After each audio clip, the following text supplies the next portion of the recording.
We have one final request, which you may now be like, oh, fuck, I can't believe I agreed to do this fucking podcast. So prepare yourself. Because I can't wait. We have, drumroll please, a Patreon page. Doesn't everyone? And we put up on our Patreon page as a bonus to our beloved patrons, our guests answering questions from the Proust Questionnaire, Tegan. Oh, that's so cool. Do you know what the Proust Questionnaire is? I do indeed. Okay. Have you done it before?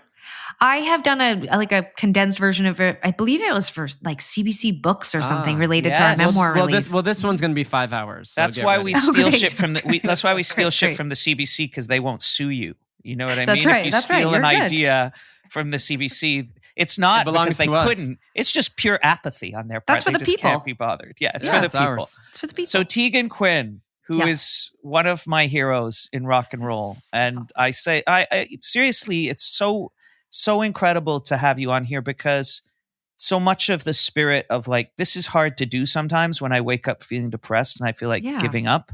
Yeah. To get on here and to advocate and to keep talking about the tough things. Like Ali and I started this at the beginning of this plague, like was our first. We have still not seen each other during the time we've made this podcast. What? Like we've done it all remotely. Yeah. Like That's every so week. cool.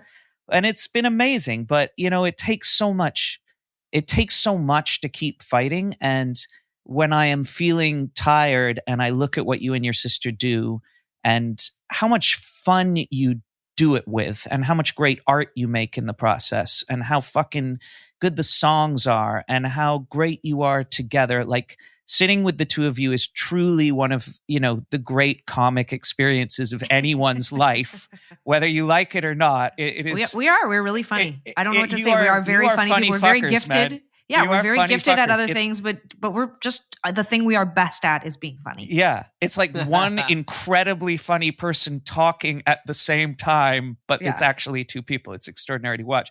So thank you for all of that. And now, as an act of revenge, I'm going to do the Proust Questionnaire with you. Whew, Here we wait. go. Tegan Quin of Sara and Tegan. Yes. I read on your Wikipedia page today that you changed. I was wondering last week when you said or a few days ago when you said you'd do this. I was like, I wonder why it isn't Sara and Tegan. And yeah, it was. She had her moment. But it was, everybody band, thought the name was Sara and Tegan. Like that was her name. Like it was one person. It was a mess. It was a disaster. You know what's funny is one of our most popular t-shirts of all time was actually kind of like a hood, a 3/4 sleeve hoodie, and it said Sara or Tegan and Sara, formerly known as Sara and Tegan. People thought that was so funny, and I don't know why, but people delight in the fact that we changed our names around. I don't know. It's better. You made the right. Nothing ever would have happened. It would have been a total bust if you clearly not. Yeah, clearly not. Okay, here we go. Question 1, Tegan Quin. What is your idea of perfect happiness? God. A new season of Billions. No, a new season of Succession and an extra large bag of Mexican chili chips. Sounds absolutely vile, but hey, we all have our thing. Number 2, what is your greatest fear? Like I'm terrified of dying. And just like I'll be dead. Like I'm not afraid for myself, but just like ruining like my partner and Sara and my mom's lives. Like that they'll just never recover. Me too. I'm scared of that too. Yeah. Well, that's they'll probably recover one day, Tegan. No, they will never recover from my They'll untimely death. They'll never get over it. Okay. It'll just be Sara. It'll just be a shirt that's that shirt, you know. Yeah. Number 3, what is the trait you most deplore in yourself? I talk too much. And I'm not an active listener, and I'm working on it. Number 4, what is the trait you most deplore in others? I mean, I'm really triggered by so many things. I'm really triggered by like boring people who clearly also don't realize how boring they are. And so they see put out. I don't know what this is called, but if this is a trait, but it's like people who are like not that interesting, but like clearly are put off by people who take up too much space, like myself. But I'm like, I'm sorry, what would you have us do? Be bored? Like, sorry. I've always felt a kinship with you, Tegan. I really have. Okay, here's a good one. Which living person do you most admire? Oh God. I It's a mean, tough one. People it always is. have a hard time with this one. Yeah. I mean, I can pick a group of people. Like at this point, You can do that. yeah. That's Like allowed. I would say, like the healthcare professionals that have to speak daily or weekly to the public. Like the fact that they can still have respect and calm and be articulate in the face of so much ignorance, and like I don't know how I don't know how they don't just freak out. Yeah, that they don't walk out at least one day that Bonnie Henry doesn't come out and be like, you know what? Fuck you. Fuck you guys. Fuck Yeah, this honestly, disease. fuck you guys. I'm Yeah. fucking exhausted. You don't deserve No, me. It's amazing. You don't deserve me. Yeah. Go fuck yourselves. And so I would extend that actually to just anybody who has to deal with the public. Like the other day I was driving into Home Depot with my girlfriend, and she kind of slowed. We have like a tiny little, we drive like an electric Fiat. We're like the tiniest, smallest car ever. So you have to imagine my partner and I were like, it's like 10:02 a.m. on like a Saturday during a pandemic. We drive into the Home Depot parking lot. We slow slightly. My girlfriend slows down just because she's like looking down the lane to see if there's a parking stall. And this guy behind us starts honking. Not once, not twice, just like a, and I couldn't, it's a new car. So I couldn't figure out how to put the window down fast enough. Like I was like looking for and my girlfriend's doing the same thing. And I get the window down and the guy passes us. And I am like, what the fuck, man? What is wrong with you? You had to wait one fucking second. Do you feel better about yourself? And he's just like, looked so ashamed. And at the same time that I'm yelling this, my partner Sophia is also being like, fuck you. Literally go fuck yourself. And I was just like, okay, so neither of us are capable of working with the public. I'm still mad. Oh my God. That's hilarious. You need a stage and a barricade. Oh, yeah. And several burly security guards between you and the public. When we got fair. the barricade and we got to the level where we needed a barricade and security, and fans were like, I remember when we were allowed to put our drinks on the stage and be close to them. And I'm like, that protection is for you guys. It's not for me. It's to keep me away from you when you spill drinks on my pedal board. Hate when they put the drinks on the stage, man. Don't put your drinks on the stage, people. If we ever get to go to a concert again, it's not don't nice. Put your drinks on the stage. Because you might spill it. I wouldn't put my drink on your car or something. We're working. Get your drink off my stage. What is your current state of mind?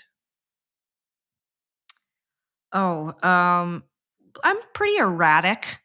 I'm up and down right now. I'm all over the place. I'm a little messy. Me too. Yeah. Yeah, messy. What do you consider the most overrated virtue? Patience. Is that a virtue? I don't even know.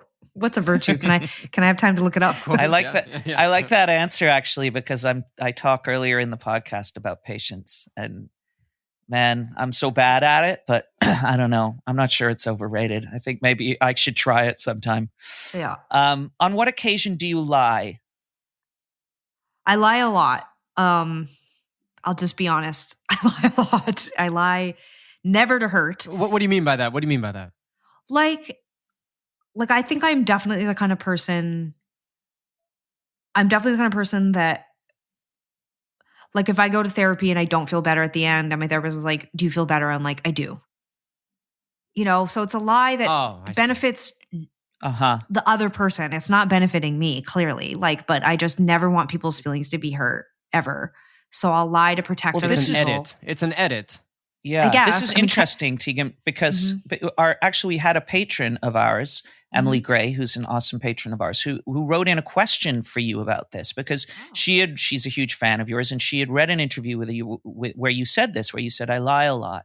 Mm-hmm. And Emily is autistic, and she felt uncomfortable about that answer. She didn't quite understand what you meant, because she's always perceived you as being a very honest person and someone very forthright and like willing to fight for what they think is true. Mhm. And Emily wondered whether it had something to do with the fact that she's autistic, whether this answer of Oh, so yours interesting. disturbed her, or so I think it's cool that it comes up, because I too, I think, would answer that I lie a lot. But I think your reply is kind of true, which is like a lot of the time it's about making someone else feel like it's not going badly for them, or like they haven't let you Yeah. down in some way, right? Yes. Yeah. Yeah. So it's definitely like, if there's a lie to tell, it's not the worst. But it's a great question that Emily put in, and I guess I will clarify. I think I lie to protect people, but like I would never do it to someone that I was close with, or if someone was truly sitting down with me and saying, "Be honest with me, is this good?" Like if someone sends me a demo and I don't like it, like I'm not going to write them a page of notes telling them how great it is or something. Like I would never lie and then like lead someone Right. astray. I just like, yeah. So, I do lie. Like I do admit it, and I'm sorry that it would maybe make some people feel bad, but I do lie. Like I said this recently actually on an Instagram live with Sara, but like I tell people all the time I don't have my driver's license. I never have had a driver's license. I constantly tell people this is the year I'm going to do it. And I tell people I'm going to study for my learners Right.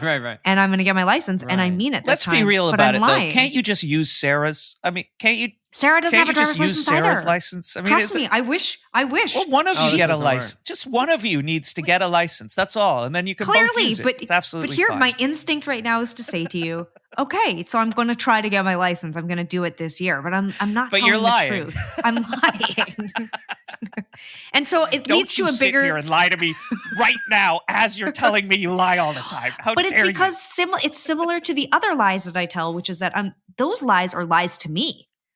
Like you? Right. I'm Yeah. ashamed that I cannot find the motivation to go and do a thing that everybody can do. And I think so the lie I'm to lying yourself to is a me. powerful lie, right? The lie to Yeah. yourself is a powerful lie. Yeah. I think this is very human. I don't want to get like philosophical, but there's this philosopher I really love. His name is Alain de Botton, and he talks about, romanticism. And romance has kind of taught us that we need to be honest at all times, and that the most romantic and for the people you love is that you're just honest and you're always telling the person everything that you're feeling. But he goes, no, sometimes you have to edit for the sake of love. And sometimes you get into forks in the road in which you have on one side, you have honesty, and the other side, you have love. And sometimes you got to choose love. So yes, there's duplicity, there's mendacity, which is menacing and which is, very Trumpish. But I think sometimes we edit for the sake of love. So I think you're a very loving person. That's what I think. Yeah. And so that was really wonderful and very moving. And definitely, I will say my answer directly to Emily would be like, I'm going to think a lot about the lies that I tell and try to be more truthful. But I think I am a truthful person, and it all comes out of a place of love. I really believe that. Yeah. Let's move on to a more fun one. Which living person do you most despise?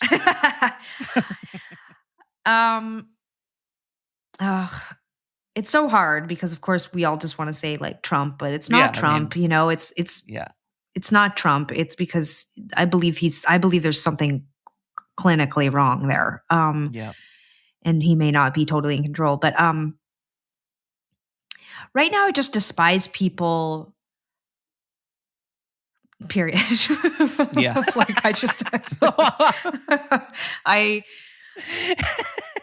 I don't know. Like even myself, I hate me. I hate me for being so left. I hate me for being such a socialist right now. I hate me for being so sincere and empathetic. Like, I don't know. I'm grossed out by everybody. Like I said, bring on that asteroid. I don't know. I'm just grossed out by people. I despise us all. We're gross. We're monsters. We're a virus. We are a virus, and we've taken over this planet and ruined it, and we're awful. Sadly, it may shrug us off with very little problem whatsoever, I'm afraid. Yeah. That's fine. We deserve it. Which words or phrases do you most overuse? Like literally 99% of the time. I know them all. I sometimes wake up in the middle of the night if I've had more than 2 drinks. I'll like wake up in the middle of the night out of a dead sleep and be like, why do you say like so much? And just lay there cringing. We have our front of house guy, Marty Kinnock. I'm sure you know Marty. He won't let anybody use the word literally unless they actually mean something is literally something. Yeah. And so I've just given up even using it because it's so rare that you actually come up with something that in which literally means literally Yeah. that it's not even worth bothering. So you should get Marty as a front of house guy for a tour. He'd cure you of that disease right away. He's really a drummer. taskmaster. We had a drummer who used to stop each of us if we ever said the word awesome for the same reason. It's like, actually, nothing. We've never experienced anything by definition that that takes awesome. you to awe. Yeah. I'm in awe. Yeah, he was annoying. Yeah, he's gone now. When and where were you happiest? Other than right here and right now. I feel very happy right now. My partner Sophia and I have been together for over 5 years, and the highest compliment she ever paid to me. We were out with another couple, and we were talking about relationships, and she said to them, this is not a direct quote, but this is pretty close to verbatim. But she said that I wake up every day in a good mood, and that it's incredible that I am able to reset and start every day in this, like, I just wake up in a good mood, even if I'm dreading what I have to go do, even if I had slept 2 hours, that I'm always smiling when she wakes up. And I will say that I feel very lucky that I have suffered anxiety and depression at times in my adult life. And I definitely had dark periods in adolescence, but that I feel that sort of pumping through me is a sense of humor and a practicality that lets me reset and recalibrate and pivot really quickly. And I do have, I think, a very, very, very, very strong sense of humor and comedy in me that I'm happy a lot of the time, even when I'm like, oh my God, what a disaster. This is horrible. Our entire life has been, the human race is a virus. like, I'm still like, isn't that funny? Isn't It that is crazy? Well, there's a reason the Buddha's laughing. There's a reason the Buddha's laughing, because all of it, the joys, the happiness, the sorrows, it's all impermanent. It's all a shit show. Yeah. At the end. Yeah. Which so talent I can't pinpoint one moment. I'm always happy. That's my answer. You're just happy. Yeah. I like it. Which talent would you most like to have? I mean, I'll say this, like, I wish I sang better. Like, I wish I had. Shut up. No, but listen, hear me out. Like, I know Sara and I have really unique voices, and we sing very well together, and there's something that our voices do together that's really unique. And like, I'm not like in any way shortchanging our talent or our ability. I'm grateful for it. And we milk it for sure. But like, I just mean, I wish I could go to karaoke and just like sing a song. Like, I'm just nail. Yeah. Like, I've always wanted to like, nail One on One by Hall & Oates. Like, it's just so hard to sing that song. And every time I do karaoke, I try and I can't do the slides up. And I'm like, you're a fucking professional singer, man. Yeah. And you can't sing this song. There's still room to grow, my friend. Yeah. If you could change one thing about yourself, what would it be? That's a hard one. My God.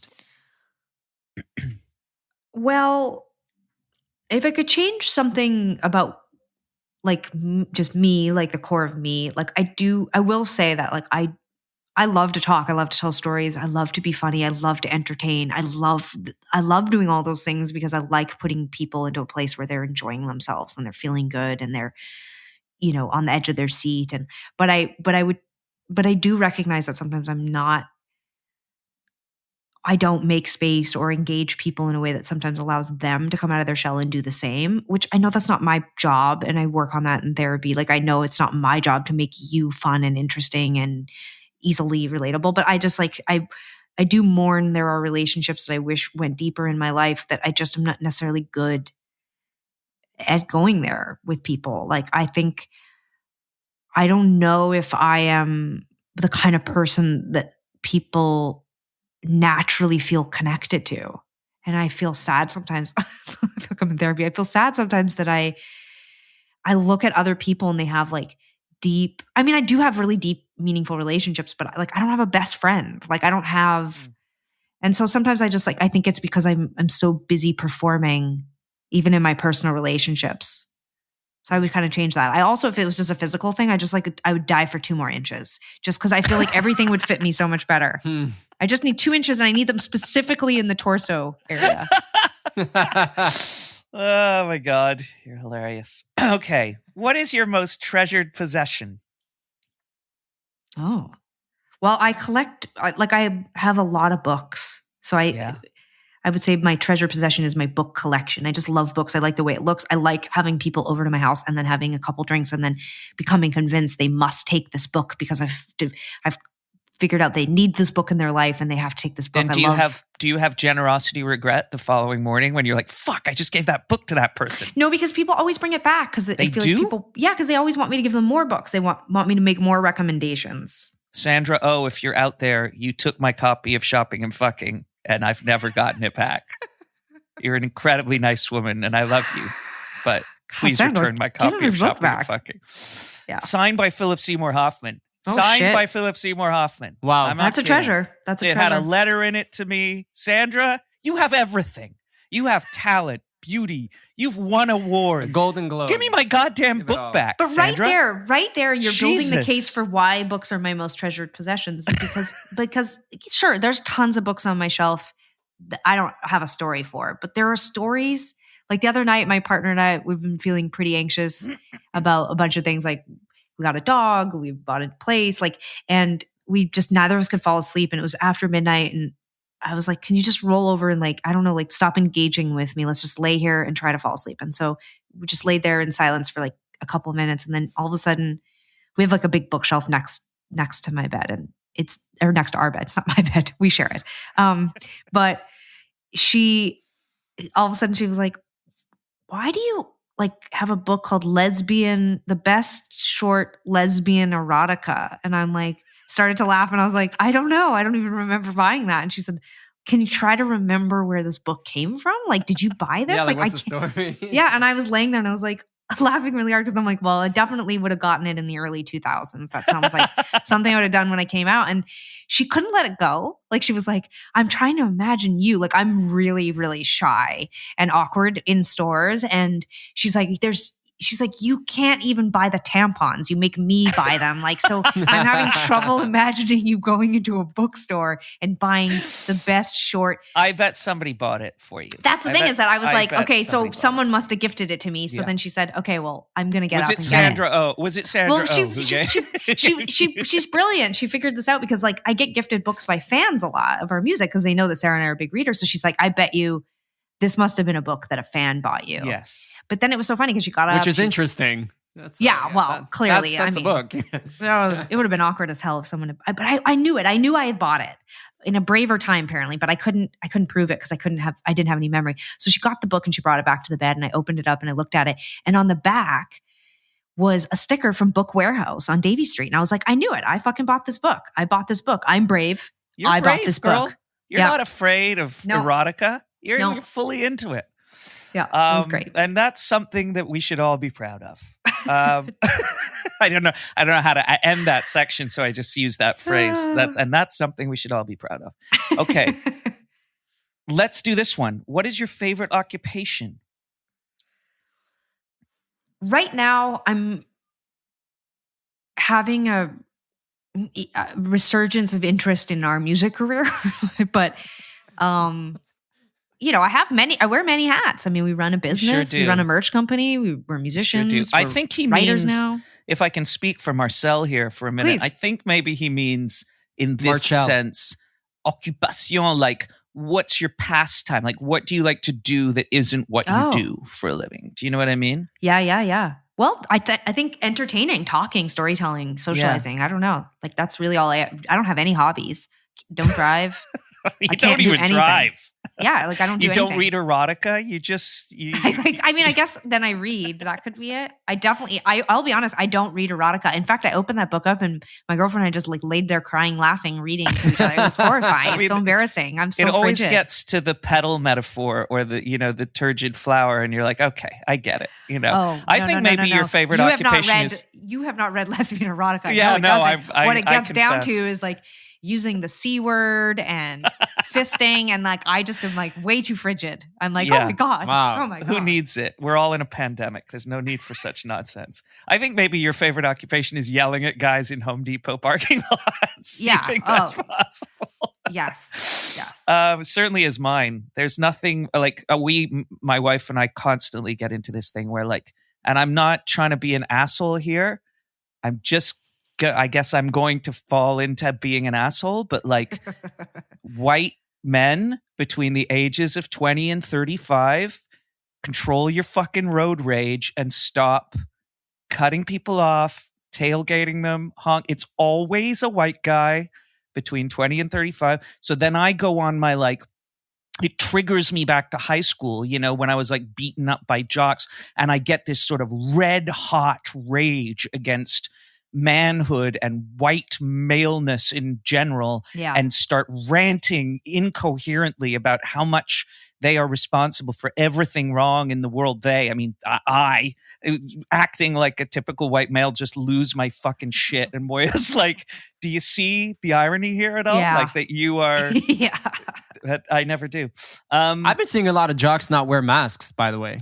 Yeah. Like that kind of jockey look, no mask. No, I've been floating a really hot take unreal. to Moya lately, which is that white male children should be, when they turn 18, they should have to prove that they belong in society. Like they should have to go and answer a series of questions. Like I've fucking had enough. Anyway, let's move on. Sounds like you guys have been spending too much time in Home Depot parking lots. Yeah, thinking about this. You may have gone too far. It's okay. Everyone's okay. It's okay, white males under the age of 18. No one's going to put you in prison. All right. Well, just watch your backs. That's all I'm saying, you guys. Okay. Who is your hero of fiction? Oh, this is when the fucking questionnaire gets complex. Yeah, this is when it gets really Prousty. It's a tough I don't fucking know. I don't know. Pass. Okay. Who are your favorite writers? Give me 3. Oh. Well, shit. Well, I really love Anne Patchett. Yes. Great writer. Yeah. And, oh man. Well, I think of all time, I really love John Irving. Great storyteller. Yeah, and I think, great storyteller and like kind of weird. And I just like, I don't know, I often like sort of like the male searching, not sure. I don't know, just like some of his books really resonate with me. And I think it's also just like, I kind of digested his entire, catalog of books when I was in my early 20s. And so it also just like really represents a time, but I love John Irving. But, and then I'll pick like somebody new. I just finished Luster. By Raven, I don't know how to say her last name, maybe Lilani, and I can't recommend it enough. And I just feel so excited about what kind of writer she's going to be and what kind of books she's going to contribute to the world. So, but there's just so many. I mean, it's impossible for me to like narrow it down. Those are just like off the top of my head. But I always say to people, you're not responsible for it 5 minutes from now. You can just say what your favorite is in your mind at the time. Yes. Which historical figure do you most identify with? Odd one. Historical figure. Yeah. Mother Teresa? No, I was thinking that. Yeah, totally. Actually. What is historical? Does historical figure mean they're dead? Like, I guess so. Yeah. It's like, right. It's sort of a question that's a very 19th century question back when people were like, oh, I wish I was like Lady Godiva, Yeah, totally. Yeah. Yeah. What historical figure? I don't like this one's hard too. I don't know. Like this is where you like need time with the questionnaire beforehand to prepare your answers, but to make it seem off the cuff and casual, like skills. You know what I mean? Like, my favorite painter of all time. Well, that's funny you ask. Of course. Who are your heroes in real life? Oh, well. I mean, people who work in like social justice, we spent the last 4 years engaging with them, and it's a pretty thankless part of the world. I live on the downtown east side, so I'd say anybody working down here they're pretty extraordinary people. Yeah. It's just the patience and understanding and the care, and to do it again without the what I imagine could be like inconsolable rage, because it doesn't seem like there's enough support or care. People here have just given up. Everyone just conflates all the issues that are happening down here into one issue, and it's not, and it's so complex, and I don't know how they remain positive and happy and calm, because I wouldn't be able to do it. They're my God heroes. bless them. What are your favorite names? Oh, I mean, for a while I was on this whole tangent. I'm not going to have children. I've decided that, I mean, I just call them Saturday ruiners. So clearly I've picked my side of the fence, but I won't rule out like adoption later on in life. And my partner's 6 years younger than me. So I guess if something crazy comes over her, but we've had a dog for like 6 weeks, and she looked at it the other day. She's half border collie, half German shepherd. Smarty pants. That's a Very smart smart. dog. Too smart. Oh, lots of exercise smart. needed on that breed, man. Yeah. Wow. Yeah. Thanks, guys. I figured that out the second I got her, and I was like, "Oh my god!" But anyway, thanks so much. The downtown East Side's a perfect place to live with a dog like that. Yeah, it's been awesome. But about 2 weeks in, my partner turned to me and was like, "So we've ruined our fucking lives." And I'm like, "You wanted this dog." Anyway, but I did go through a phase where I was like, if we have kids, I wanted to name one Luca Banana, and the other one I was going to name Edie Poet. And everybody in my life, everyone was like, do not name your children Edie Poet and Luca Banana. And I'm like, I think now Luca Banana. Luca Banana might be a tough one to pull off. Luca Banana is really one you got to watch out for. Edie Poet you might get away with, but you don't want anybody called Luca Banana living in your house. They'd have a last name as well. So if like it was me and my partner, it would be like Luca Banana Quin something. Her last name, and I'm not going to say it. Yeah. No, none of our business. Yeah. Here's a really sort of succinct one. We're almost done, and I know you have a life to live, and we're going to let you go live but it. I'm enjoying this. It's all good. What is it that you most dislike? All right, we're 32, and we're going to get to 35. What is it that you most dislike? Period? Like, what's just the most period? Thing I most dislike? Question mark or question mark? Yes, right. question mark. Yeah. I dislike like the guy who's like wearing army fatigues that are too small for his body, and he's kind of like red-faced and has a baseball cap, but it's kind of like pushed up on his forehead, and he's holding an automatic weapon, and he's spitting in the face of police officers protecting the Capitol. and he's upset because someone, meaning someone on the, like some snowflake from the left, has infringed on his liberties. I hate him.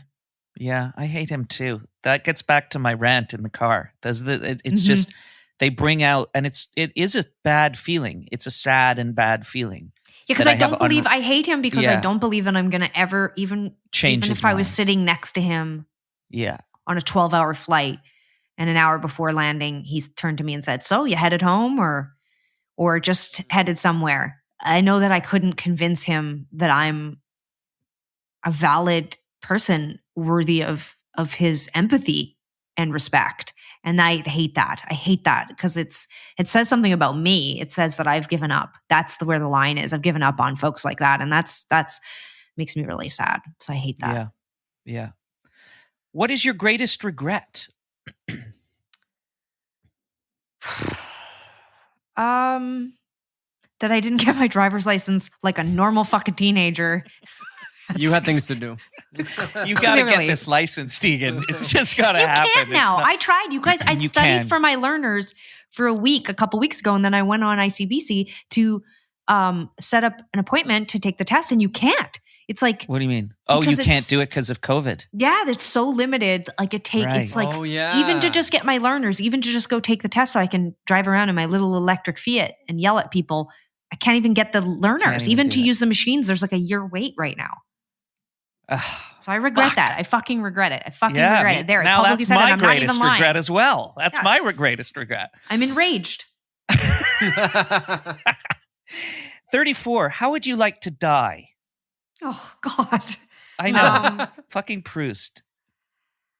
I mean, I want to die after 80.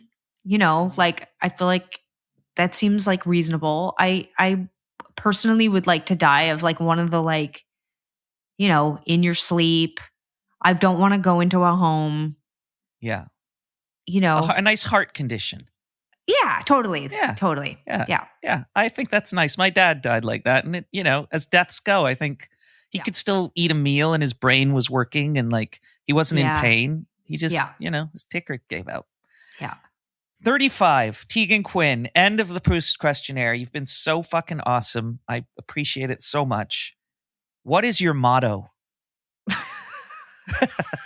My motto is also Tyra Banks. I got it from her, and it's model through it. You got to model through it. Model through it. Amazing. Tegan, thank you so Thank you. much. You've been so generous and awesome. It's my pleasure to talk to you both.